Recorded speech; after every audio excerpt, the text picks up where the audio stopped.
আসসালামু আলাইকুম ওয়া রাহমাতুল্লাহি ওয়া বারাকাতুহু। আলহামদুলিল্লাহ নাহমাদুহু ওয়া নাস্তাঈনুহু ওয়া নুসাল্লি আলা নাবিয়িহি ওয়া হাবিবিহি মুহাম্মাদি ওয়া আলিহি ওয়া আসহাবিহি আজমাইন। সুপ্রিয় দর্শক শ্রোতা, সকলকে আন্তরিক প্রীতি ও শুভেচ্ছা জানিয়ে শুরু করছি আজকের অনুষ্ঠান। আশা করছি সকলে ভালো আছেন, সুস্থ আছেন, নিরাপদে আছেন। প্রিয় দর্শক শ্রোতা, আজ আমরা একজন বিশিষ্ট আলেমকে আমন্ত্রণ জানিয়েছি আমাদের অনুষ্ঠানে এবং চমৎকার একটি বিষয় আলোচনা করার জন্য বেছে নিয়েছি। আজ আমাদের সাথে অতিথি হিসেবে আছেন মুন্সিনগর কেন্দ্রীয় জামে মসজিদের সম্মানিত খতিব, বিশিষ্ট ইসলামী চিন্তাবিদ মাওলানা সালাহ উদ্দিন ইবনে আলমাস। আসসালামু আলাইকুম ওয়া রাহমাতুল্লাহ। ওয়ালাইকুম আসসালাম ওয়া রাহমাতুল্লাহি ওয়া বারাকাতুহু। মোহতারাম, কেমন আছেন? আলহামদুলিল্লাহ, আল্লাহ ভালো রেখেছে। আপনি কেমন আছেন? আলহামদুলিল্লাহ, ভালো আছি। দর্শক, আজ আমরা যে বিষয়টি নিয়ে কথা বলবো সেটি হচ্ছে রিজিকের মালিক আল্লাহ। চমৎকার একটি বিষয়। আল্লাহ তাআলা আমাদের খেতে দেন, তিনি অপরাধ করলেও রিজিকের দরজা বন্ধ করে দেন না। সন্তান অপরাধ করলে মা তার খাবার বন্ধ করে দেয়, কর্মী অপরাধ করলে নেতা তার পদ কেড়ে নেয়, কর্মচারী অপরাধ করলে মালিক তার বেতন বন্ধ করে দেয়। অর্থাৎ পৃথিবীর মানুষ রিজিকে হাত দিলেও আল্লাহ তাআলা তার দস্তারখানে শত্রু মিত্র সবাইকে তিনি খেতে দেন, সবাই তার কাছে খাবার পায় এবং কাউকে তিনি খাবার থেকে বঞ্চিত করেন না। আল্লাহ বলেছেন, লাহু মাকালিদুস সামাওয়াতি ওয়াল আরদ ইয়াবসুতুর রিজকা লিমান ইয়াশাউ ওয়া ইয়াকদিরু ইন্নাহু বিকুল্লি শাইইন আলিম। আল্লাহ বলেছেন, ভূমণ্ডল এবং নবমণ্ডলে রিজিকের চাবিকাঠি আমি আল্লাহ আমার হাতে তুলে নিয়েছি। কাউকে কম দেই, কাউকে বেশি দেই, এটা আমার খেলা। তবে আমি সবাইকে খেতে দেই, কাউকে বঞ্চিত রাখি না। সবার স্থায়ী অস্থায়ী ঠিকানা আমি জানি। আল্লাহ তাআলা বলছেন যে পৃথিবীতে এমন কোনো প্রাণী নেই যার রিজিকের দায়িত্ব আমি আমার কাঁধে তুলে নেইনি। সমস্ত প্রাণীর রিজিকের দায়িত্ব তিনি কাঁধে তুলে নিয়েছেন। রিজিকের ভাণ্ডারের চাবি তার কাছে রেখেছেন। তিনি কাউকে কম দেন, কাউকে বেশি দেন, কাউকে জোয়ার দিয়ে সব কিছু ভরে দেন, কারো কাছ থেকে ভাটা দিয়ে নিয়ে যান। কিন্তু দুর্ভাগ্য হলো আমরা অনেকে আছি আল্লাহর রিজিক দিয়ে চলা মানুষের কাছে গিয়ে রিজিক চাই, হাত পাতি। আবার অনেকে আছি এমন যে আল্লাহর রিজিক খেতে খেতে চোখের চুল দাড়ি সব পেকে গেছে, কিন্তু এখনও আল্লাহর এই রিজিকের জন্যে প্রশংসায়, আল্লাহর স্মরণে একটু জিহ্বাটা নড়ে না। এরকম নিষ্ঠুর পাথরের মতো মানুষও আমরা আছি। আমরা একটা গাছ থেকে কাঁঠাল পাই, গাছের পাতার ওপার থেকে, আড়াল থেকে, এটা আমাকে আল্লাহ তাআলা দেন। পৃথিবীর সমস্ত রিজিক তিনি দেন আড়াল থেকে, কিন্তু কিয়ামতের দিন তিনি যেটা দিবেন পরকালে সেটা তিনি সরাসরি দিবেন। তো এই রিজিকের মালিক একমাত্র আল্লাহ। আমরা অনেক সময় মনে করি যে ছেলেটা যদি চাকরি না করতো তাহলে বোধহয় মরে যেতাম। আমরা অনেক সময় মনে করি যে অমুক কাজটা যদি, ফসল যদি জমি আমার না হতো জমিতে, তাহলে খেতে পারতাম না। আসলে এমনটি ধারণা করা ঠিক নয়। চাকরি, ফসলের ক্ষেত, এগুলো আমাদেরকে আসলে রিজিকের প্রধানতম এটা উপায়, উপকরণ। কিন্তু আল্লাহ তাআলাই আমাদেরকে রিজিক দেন, তিনি খেতে দেন, তিনি আমাদেরকে তার ভাণ্ডার থেকে রিজিক দেন এবং তার ভাণ্ডার কখনো শূন্য হয় না, তিনি আমাদের রিজিক দেন। তো চলুন আমরা আল্লাহর উপরেই যেন মুখাপেক্ষী হই, তার কাছ থেকে রিজিক পাই। সুতরাং তাকেই যেন প্রশংসা করি, তার মুখাপেক্ষী যেন হই। আমরা যেন নাশুকরিয়া আদায় না করি। আমরা যতই নাশুকরিয়া আদায় করব, শুকরিয়া আদায় করব না, ততই আমাদের রিজিক কমে যাবে। আল্লাহ আমাদেরকে ভরপুর বারাকা দান করুন। চলুন বিষয়টি নিয়ে আমরা অতিথির কাছ থেকে আলোচনা শুনছি। জি মোহতারাম। আলহামদুলিল্লাহ, বিজ্ঞ আলোচক চমৎকারভাবে আপনি বলছিলেন যে আসলে রিজিকের যেই বিষয়টা, আল্লাহ তাআলা আমাদের দুনিয়াতে বিচরণের জন্য যেই সমস্ত প্রাণী আল্লাহ তাআলা সৃষ্টি করেছেন, তো তার ভিতরে শুধুমাত্র মানুষকেই আসলে রিজিকের জন্য কাজ করতে হয়। কিন্তু আল্লাহ তাআলা দুনিয়াতে মানুষ ছাড়াও আরও অনেক মাখলুক সৃষ্টি করেছেন, কিন্তু তাদের আসলে দৈনন্দিন কোনো কাজের বা চাকরির কোনো রুটিন নেই। তারা কাজ করে না, চাকরি করে না, কিন্তু শুধুমাত্র মানুষ, তাদেরকেই কাজ করতে হয় রিজিকের জন্য, তাদেরকে পরিশ্রম করতে হয়। তো এখানে আল্লাহ রাব্বুল আলামিন আমাদেরকে শ্রেষ্ঠ যে সৃষ্টি জীব, সেই জন্য আল্লাহ তাআলা আমাদেরকে সৃষ্টি করেছেন। এবং আল্লাহ রাব্বুল আলামিন যখন আমাদেরকে সৃষ্টি করলেন, তার আগে ফেরেশতাদের সাথে আল্লাহ রাব্বুল আলামিনের একটা কথোপকথন হয়, যেটা আমরা জানি। ওয়া ইয ক্বালা রাব্বুকা লিল মালাইকা ইন্নী জাইলুন ফিল আরদি খলিফা। রব যখন বললেন যে আমি আমার জমিনে আমার প্রতিনিধি সৃষ্টি করতে চাই, তো এইখানে আসলে একটা বিষয় যে প্রতিনিধি, এটা কিন্তু আল্লাহ তাআলা দেখেন, মানে অনেক ধরনের জাতি আল্লাহ তাআলা সৃষ্টি করেছেন, কিন্তু কারো প্রেমে পড়েন নাই। একমাত্র মানুষ যার প্রেমে আল্লাহ নিজে পড়েছেন। এবং সেই জন্য আল্লাহ তাআলার এই যে মহাব্বত, এই যে ভালোবাসা, এই ভালোবাসার বিষয়টা আসলে আমরা কতটা ফিল করি, এটা অনেক ইম্পর্টেন্ট। যে আমরা আসলে মানুষ তো হইলাম, কিন্তু শুধুমাত্র মানুষ করেই কি আল্লাহ আমাদেরকে ক্ষান্ত করেছেন? তিনি আমাদেরকে এমন মানুষ করেছেন, আমাদের সর্বশ্রেষ্ঠ পাওয়া হচ্ছে মুহাম্মদ আরবি সাল্লাল্লাহু আলাইহি সাল্লামের উম্মত হওয়া। কারণ শুধুমাত্র অন্যান্য নবীদের উম্মতরাও তো মানুষ ছিল, কিন্তু আমাদের নবী আর হচ্ছে অন্যান্য নবীদের সৃষ্টির মানুষ বা তাদের উম্মত, এইটা আসলে there is the big difference. এখানে অনেক বড় একটা ডিফারেন্স আছে। তো আল্লাহ তাআলা আসলে আমাদেরকে না চাইতেই রসুল আরবি সাল্লাল্লাহু আলাইহি সাল্লামের উম্মত করেছেন। এটা আল্লাহ তাআলার অনেক বড়, আল্লাহ তাআলার রহমত, যেটা আমরা আসলেই চাই নাই। এখন আল্লাহ তাআলা যখন আমাদেরকে সৃষ্টি করলেন, তখন এটা বলার পর ফেরেশতারা কিন্তু বলেছিল, ওয়া ইয ক্বালা রাব্বুকা লিল মালাইকা ইন্নী জাইলুন ফিল আরদি খলিফা ক্বালু আতাজআলু ফিহা মান ইফসিদু ফিহা। আপনি কি এমন কোনো প্রজাতি সৃষ্টি করবেন যারা সেখানে ঝগড়া ফেসাদ করবে, সেখানে রক্তপাত করবে? তখন আল্লাহ তাআলা বলেছিলেন যে আমি যা জানি তোমরা সেটা জানো না। আসলে আল্লাহ রাব্বুল আলামিন আমাদেরকে সৃষ্টি করার পর অনেকগুলো আমাদের ভরসা করার জন্য অনেকগুলো কাজ আল্লাহ তাআলা দিয়েছেন। তার ভিতরে রিজিকটা ওয়ান অফ দ্য বেস্ট। যে আমরা আসলে সবচেয়ে বেশি পেরেশানি কিন্তু এই রিজিকের জন্য হই। দুনিয়ার যত ধরনের, আজকে দেখেন আমাদের কি বলে, যত ধরনের ঘুষ বলেন, দুর্নীতি বলেন, আমাদের আপনার হচ্ছে ছেলে মেয়ের জন্য তার লাইফের একটা স্ট্রাগল, লাইফের একটা জায়গায় যাওয়ার জন্য আমাদের যে চিন্তাধারা বলেন, এই সমস্ত কিছু কিন্তু আলটিমেটলি এই রিজিকের পেরেশানি থেকেই আমরা করি। কিন্তু আমরা কি চিন্তা করি যে আসলে আমি যে রিজিকের জন্য পেরেশানি করতেছি, আল্লাহ রাব্বুল আলামিন আসলে এই রিজিকটাকে কিভাবে আল্লাহ তাআলা চান, আমি কিভাবে রিজিকটা নিব, সেটা আল্লাহ কিভাবে চান। দেখেন, যখন আল্লাহ তাআলা রাসূলুল্লাহ সাল্লাল্লাহু আলাইহি সাল্লামকে কালিমা দিলেন, এই কালিমাটা হচ্ছে এমন একটা পরশ পাথর, যে কালিমা হচ্ছে, কালিমা is the golden stick of success. এটা খুব ইম্পর্টেন্ট একটা কথা, যে কালিমা is the golden stick of success. আপনাকে আগে ফিল করতে হবে যে আমি যে কালিমাটা পেলাম, এই কালিমাটা আসলে কি। কালিমাটা হচ্ছে, এটা হচ্ছে সাফল্যের সোনার কাঠি। এই জিনিসটা যদি আপনি ফিল করতে পারেন যে যখনই আমি কালিমা পেলাম, আমি আসলে সাফল্যের মূল একটা চালিকা শক্তি বা সোনার একটা কাঠি পেলাম। এখন আমার কাজ কি? এখন আমি যদি রিজিকের ক্ষেত্রে আসি, রিজিকের আলোচনায় আল্লাহ তাআলা কোরআনে বলেছেন, ফাইজা কুদিয়াতিস সালাহ ফান্তাশিরু ফিল আরদ। যখন তোমার নামাজ শেষ হয়, তুমি জমিনে ছড়ায় পড়ো। ওয়াবতাগু, তোমরা তালাশ করো, মিন ফাদলিল্লাহ, আল্লাহর যে সমস্ত রিজিক রয়েছে, আল্লাহর যে সমস্ত রিজিক ভান্ডার তোমার জন্য রয়েছে, সেটা তুমি তালাশ করো। ওয়াজকুরুল্লাহ কাসীরা লাআল্লাকুম তুফলিহুন, এবং তোমরা অধিক পরিমাণে আল্লাহকে স্মরণ করো।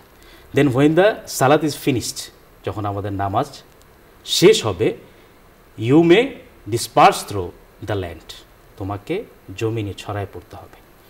And seek the bounty of Allah, আল্লাহর যে সমস্ত রিজিক রয়েছে, তোমাকে সেইখান থেকে বাউন্টি অফ আল্লাহ, আল্লাহর রিজিকগুলা থেকে তোমাকে খুঁজে বের করতে হবে। অ্যান্ড রিমেম্বার আল্লাহ মাচ, এবং তোমাকে অধিক পরিমাণ আল্লাহকে স্মরণ করতে হবে। তাহলে কি হবে? Then you may be successful, তখনই শুধুমাত্র তুমি সাকসেসফুল হবা। এখন আমাদের এই যে বিষয়টা, আমরা একটা হাদিস যদি নিয়ে আসি, রিফা বিন রাফি রাদিয়াল্লাহু তাআলা আনহু বলেন, একবার রাসূল সাল্লাল্লাহু আলাইহি সাল্লামকে জিজ্ঞেস করা হলো সর্বোত্তম উপার্জন কোনটি। আল্লাহ রাসূল সাল্লাল্লাহু আলাইহি সাল্লাম উত্তর দিলেন, তিনি বললেন, আতিয়াবুল কাসুবি আমালুর রজুলি বিয়াদিহি, একজন ব্যক্তির সর্বোত্তম উপার্জন হচ্ছে নিজ হাতে কাজ করে যে উপার্জনটা করা হয়, সেটাই হচ্ছে নিজের হাত দিয়ে যেটা উপার্জন করা হয়। ওয়াকুল্লু বাইআইন মাবরুর, আর কি হালাল পথে ব্যবসা করে যে উপার্জনটা করা হয়, এটাই হচ্ছে তার জন্য সর্বোত্তম উপার্জন। এখন আমরা এই কোরআনের আয়াত এবং হাদিস থেকে যেটা পেলাম যে আসলে আমি ইসলামিক মৌলিক বিষয় যদি মানি, যে ধরেন আমি মানলাম আমার আল্লাহ এক, আমার রসুল মুহাম্মদ সাল্লাল্লাহু আলাইহি সাল্লাম, তখন আমাকে এটাও মানতে হবে যে আমার এই কালেমা শুধুমাত্র আমার ইসলাম কিন্তু আসলে হচ্ছে ভাই ধর্ম, সামাজিকতা, চারিত্রিকতা, অর্থনীতি, মোহতারাম আপনি জানেন, রাজনীতি, এই সমস্ত কিছুর সমন্বিত একটা বিষয় হচ্ছে আসলে Islam. It's a complete code of life. আমাদেরকে এটা আমরা নিজের আসলে মৌখিক বলি, কিন্তু আমার নিজের জীবনে এটার প্রতিফলনটা আসলে আমরা করতে পারি না। যেই জন্যই আসলে আমাদের এই রিজিক নিয়ে, অথচ আপনার সৃষ্টির অনেক আগেই আপনার রিজিক, আপনার হায়াত, এই সবগুলা কিন্তু নির্ধারিত, কিন্তু আমরা এত বেশি পেরেশানি করি। আপনি দেখেন যে মোহতারাম, আপনার লাইফে যদি 1102 টাকা আপনার লাইফে রিজিক হিসাবে আপনার জন্য বরাদ্দ আছে, তো সেই টাকাটা যদি আপনি হালালভাবে ইনকাম করার চিন্তা করেন, তাহলে টু বি অনেস্ট এটা ইসলামিক ল যে হালালভাবে আপনার কাছে ওই 1000 কোটি টাকা আপনার কাছে আসবে।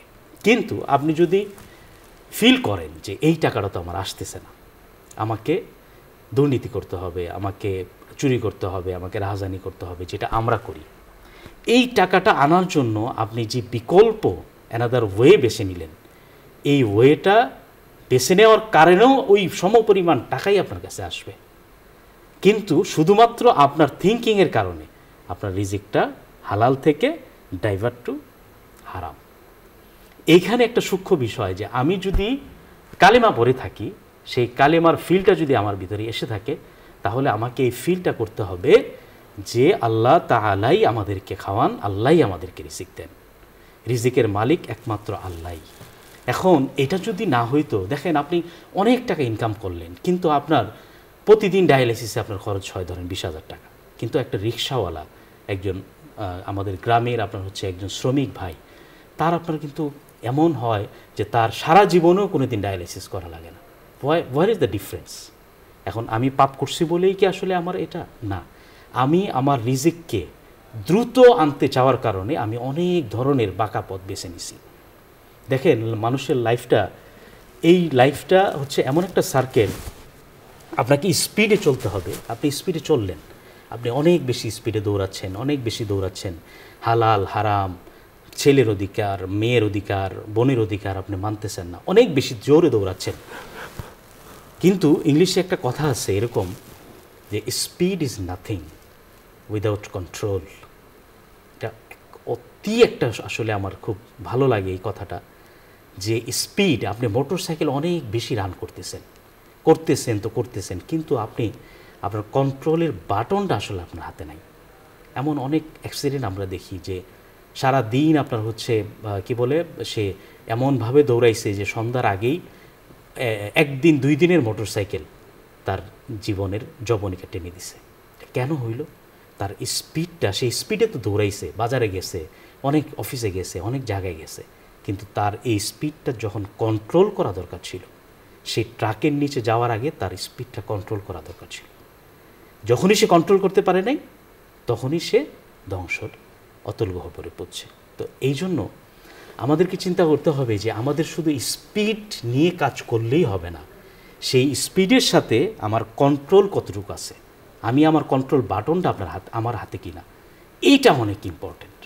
কারণ আপনি যদি আল্লাহকে মানলেন, আল্লাহকে আপনি নিজে কালেমা পড়লেন, কিন্তু কালেমার যে মূল শিক্ষা, যে আল্লাহকে রিজিক দাতা, আল্লাহকে মালিক, আল্লাহকে খালিক, আল্লাহকে রাজ্জাক, আমরা যেমন বলি আল্লাহ আমাদেরকে রিজিক দেন, আপনি উত্তম রিজিক দাতা। এখন এটা আমরা মুখে বলি, আল্লাহু খায়রুর রাযিকিন, আমরা মুখে বলি, কিন্তু সেটা আমরা হচ্ছে বাস্তবায়নের দিকে যখন যাই, তখন আসলে আমাদের অনেক বেশি, যে আমি যদি আসলে একটু এদিক সেদিক কামাই না করি, তাহলে আমার সন্তানদের জন্য আমি কি রেখে গেলাম। আসলে ইসলামটা এমন একটা মৌলিক, এমন একটা বিষয়। আমি আপনাকে একটা হাদিস শেয়ার করতে পারি মোহতারাম। আব্দুর রহমান ইবনে আমর আস-সুলামা থেকে বর্ণিত হাদিসটা।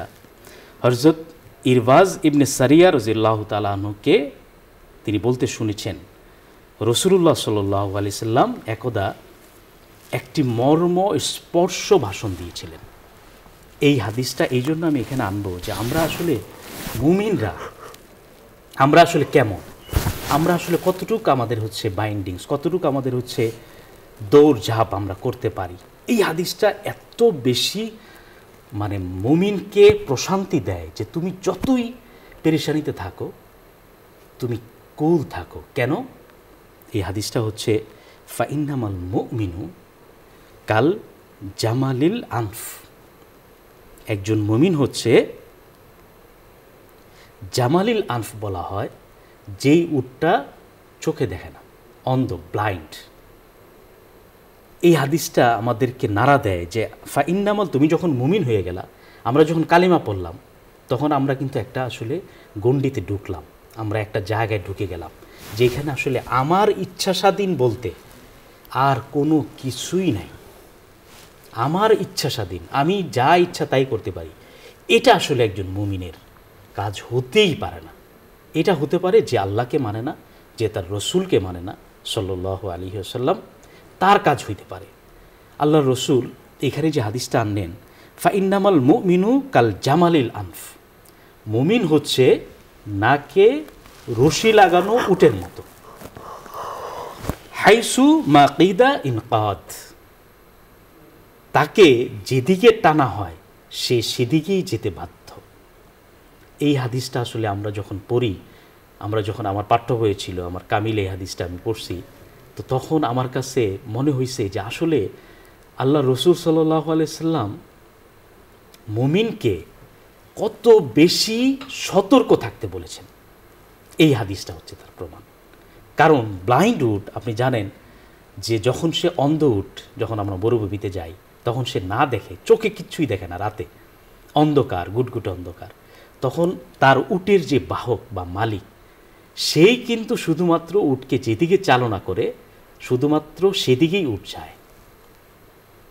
এই রসুল সাল্লাল্লাহু আলাইহি সাল্লাম এটাই বুঝালেন যে আর ইউ মুমিন, ইউ ফিল দ্যাট, তোমাকে এটা ফিল করতে হবে যে অন্ধ ব্লাইন্ড উট যেমনভাবে একটি মরুভূমিতে যাওয়ার পর তার আসলে আর কোনো কিছুই করার থাকে না। তুমি শুধুমাত্র রিজিক না, তোমার এভরিথিং, তোমার সব কিছু, life is not a bed of roses. আপনাকে এত বেশি আপনাকে মানে রোজ মানে দুনিয়াটাকে আপনাকে এত বেশি পুষ্পময় করা হয়নি।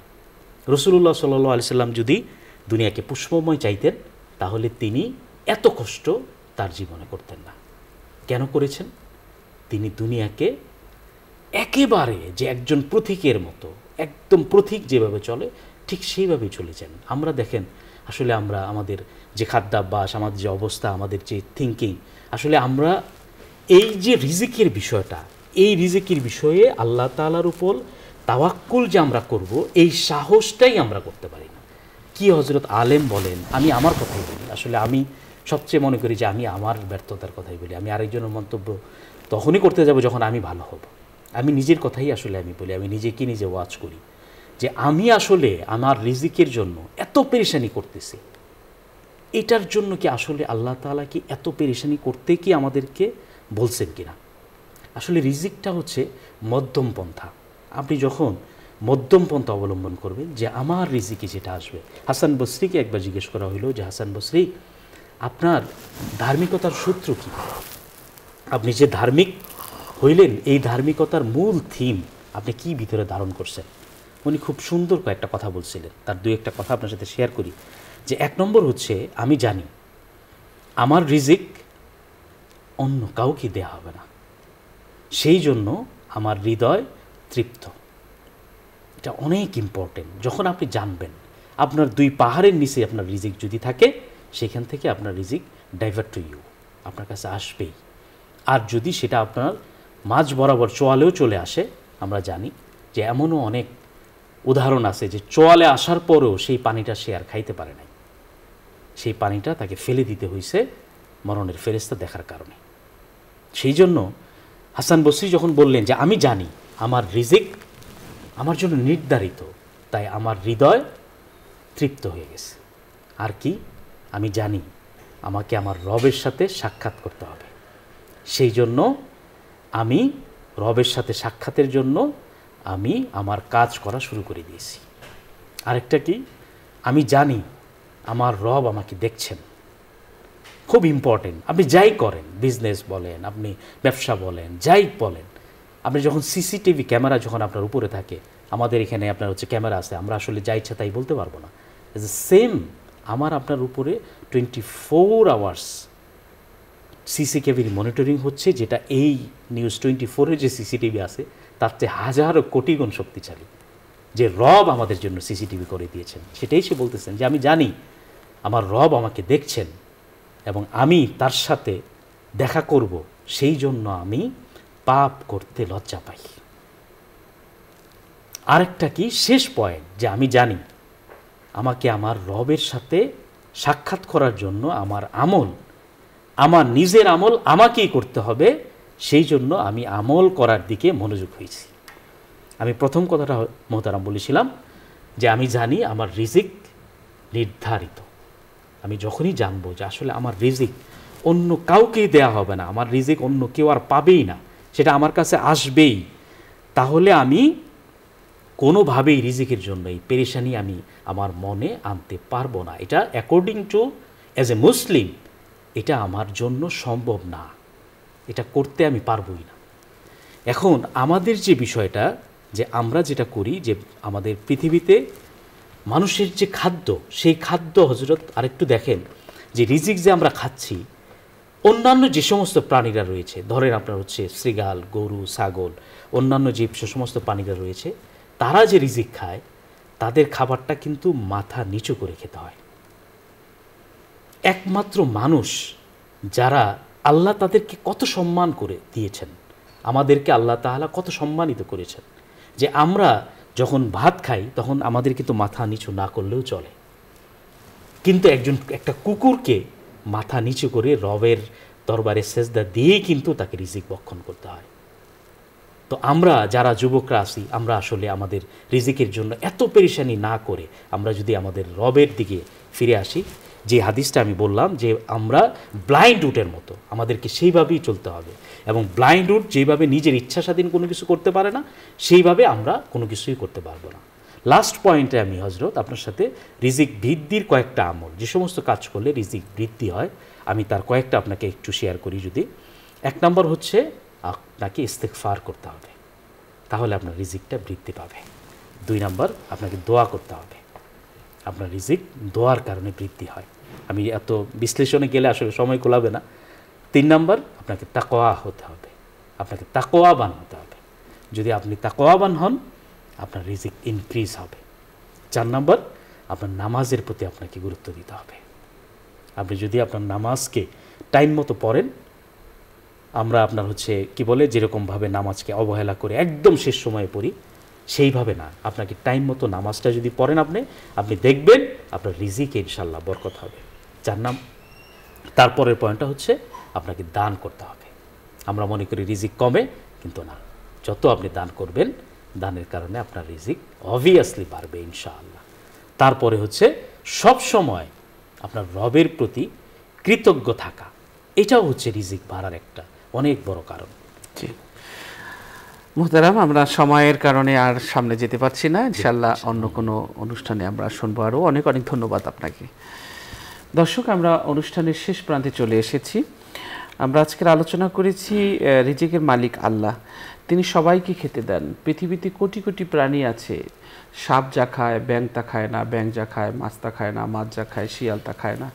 কোটি কোটি প্রাণীর জন্য প্রতিদিন কোটি কোটি স্বাদের খাবার তৈরি করে সবার কাছে আল্লাহ তাআলা পৌঁছে দেন।